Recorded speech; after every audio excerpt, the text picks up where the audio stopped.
हमारे साथ मंजीत भटिंडा से जुड़े हुए हैं।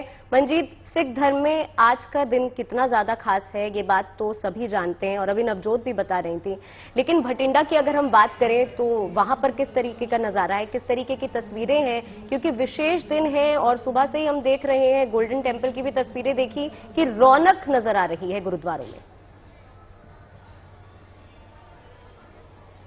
जी बिल्कुल, आपने सही कहा। हम इस वक्त तख्त श्री दमदमा साहिब में मौजूद हैं। तलवंडी साबो में ये तख्त स्थित है और ये जो सिख धर्म के तख्त है उनमें से एक महत्वपूर्ण तख्त है।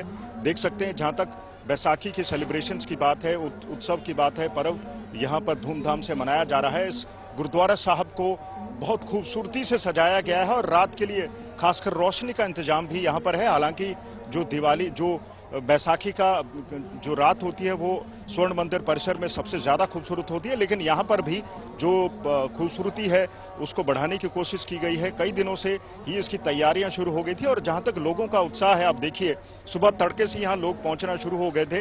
रंग बिरंगे वस्त्रों में यहां पर पहुंच रहे हैं। काफी संख्या में निहंग सिख भी मौजूद हैं। हमें गुरबानी भी साफ साफ सुनाई दे रही है। और जहां तक आपने कहा कि सिख धर्म का आज ये बहुत महत्वपूर्ण दिन है, खालसा सृजन दिवस इसे कहते हैं। और इस तख्त के जो प्रमुख हैं ज्ञानी हरप्रीत सिंह, वो आपको बता दूं कि वो अकाल तख्त के भी प्रमुख हैं। उन्होंने लोगों से अपील की है कि वो ज्यादा से ज्यादा संख्या में यहां पर पहुंचे और जो सिख धर्म है और जो गुरुद्वारा साहब है यहां पर आकर शीश नवाएं। और वैसे आपको बता दूं कि पंजाब में आज से ही जो फसल कटने का शुरुआत है वो भी हो जाती है और उसी खुशी में भी ये बैसाखी मनाई जाती है। इसका बड़ा महत्वपूर्ण जो संदेश है लोगों में यही रहता है कि जो आगे आने वाला कल है वो खुशहाल हो, क्योंकि फसल साल भर किसानों को जिसका इंतजार होता है वो कटना शुरू होती है। बड़ी मेहनत किसान करते हैं और इस उत्सव की जो खुशियां हैं वो दुगनी हो जाती हैं। अब धीरे धीरे फसल मंडियों में आने भी लगी है। हालांकि अब की बार कुदरत की मार भी फसल पर पड़ी है, पर लोगों के उत्साह में कोई कमी नहीं है। इस गुरुद्वारा साहब की अगर आप नजर दौड़ाएं तो कई किलोमीटर तक जो है हमें ट्रॉलियां दिखाई दे रही हैं। लोग अभी आ रहे हैं, ट्रॉली में भर भर के आ रहे हैं और वहीं पुलिस ने सुरक्षा को भी चाक चौबंद किया हुआ है। हर आधा किलोमीटर पर जो है बैरिकेडिंग स्थापित की हुई है। ऐसा भी माना जा रहा है कि अमृतपाल सिंह आज जो 3 महत्वपूर्ण सीट्स हैं उनमें सरेंडर कर सकता है, आ सकता है। लेकिन एक तरफ से जहां प्रशासन की तैयारियां हैं, वहीं जो गुरुद्वारा प्रशासन है उसने अपनी तरफ से कोई कसर बाकी नहीं रखी है। बाहर की अगर बात करें तो उत्सव का माहौल है, एक मेले जैसा आभास हमें मिल रहा है। कई दुकानें भी यहां पर सजी है और जहां पर गुरबाणी का पाठ भी चल रहा है और कई राजनीतिक पार्टियां उन्होंने भी अपना मंच यहां पर स्थापित किया है। तो कुल मिलाकर तख्त श्री दमदमा साहिब में भटिंडा की खुशियों का माहौल है। कैसी हैं वो हमने देख लिया, तैयारियां किस तरीके की हैं वो भी आपने बताया। एक बार फिर से सत्येंद्र का रुख कर लेते हैं, क्योंकि वहां पर बहुत ज्यादा खास तैयारियां होती हैं और इस खास मौके पर लोग वहां पर पहुंचते हैं। सत्येंद्र, एक बार फिर से हम चाहेंगे तस्वीरें भी दिखाएं और आज के पर्व के बारे में भी हमारे दर्शकों को बताएं। जी देखिए, पर्व के बारे में लगातार बता रहे हैं, नवजोत ने बताया, मंजीत सहगल ने बताया, लेकिन बताने से ज्यादा अगर मैं तस्वीरें दिखाऊं तो ये तस्वीरें देखने से भी कहीं ना कहीं मन खुश हो जाता है।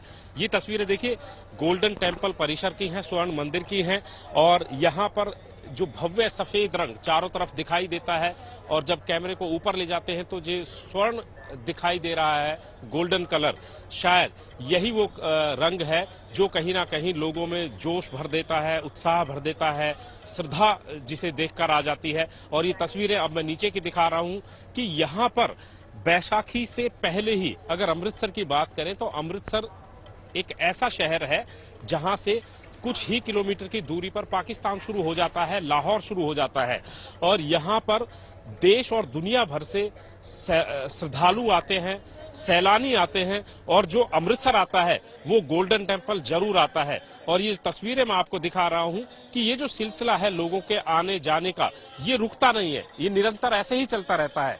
हजारों लाखों की तादाद में श्रद्धालु आते हैं, जाते हैं। अगर इस परिसर के अंदर कैमरा ले जाकर आपको दिखाएं तो आपको तकरीबन गोल्डन टेम्पल के अंदर ही घूम घुमाकर 1 किलोमीटर से ज्यादा लंबी श्रद्धालुओं की लाइन लगी हुई दिखाई देती है। कढ़ा प्रसाद लेते हैं, लंगर 24 घंटे यहां पर चलता रहता है। तो ये एक ऐसा त्योहार है जो सिखों के लिए ही नहीं बल्कि पूरे देश में अलग अलग तरीके से अलग अलग रीति रिवाजों से मनाया जाता है। और ये तस्वीरें मैं आपको अमृतसर की ही दिखा रहा हूं और ये जो परिसर है ये भी कई किलोमीटर में फैला हुआ है। बैसाखी, जैसा कि अभी मंजीत सहगल भी बता रहे थे, फसल कटती है और किसान को फसल के घर आने का इंतजार होता है।